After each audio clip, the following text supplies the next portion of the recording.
In 1913, the Federal Reserve was created as a supposed safeguard against future economic woes the country may face. The fifth plank of the Communist Manifesto reads, "Centralization of credit in the hands of the state by means of a national bank with state capital and exclusive monopoly." This exactly describes our Federal Reserve system. Do you support Ron Paul's Audit the Fed Bill, which would allow the American public to see what the Federal Reserve does behind closed doors, something that has never happened in the history of the Federal Reserve? And do you support the eventual abolishment of the Federal Reserve, a system that allows big government to grow through its constant expansion of the money supply? It is the state's greatest tool in the usurpation of our liberties. I'm going to answer the good questions. I'm going to answer the second question first. Do I support abolishing the Fed? That is like passing judgment before you have a trial. If I or anyone else, regardless of the preponderance of the evidence,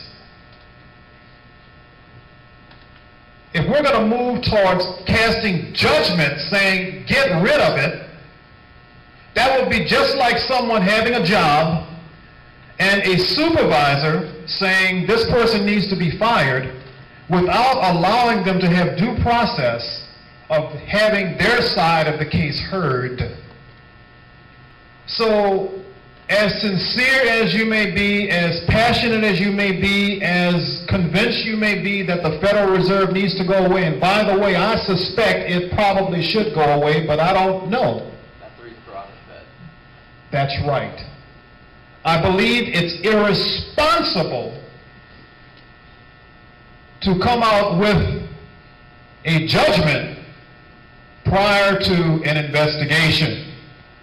And so, while I think that the course that follows may be eventually abolishing the Fed, I think the right sequence needs to be, yes, let's audit the Federal Reserve. Let's get in there and see what those bankers that are assigned there are doing. Let's get to see how they're controlling the money supply. Let's get to see exactly how we are being manipulated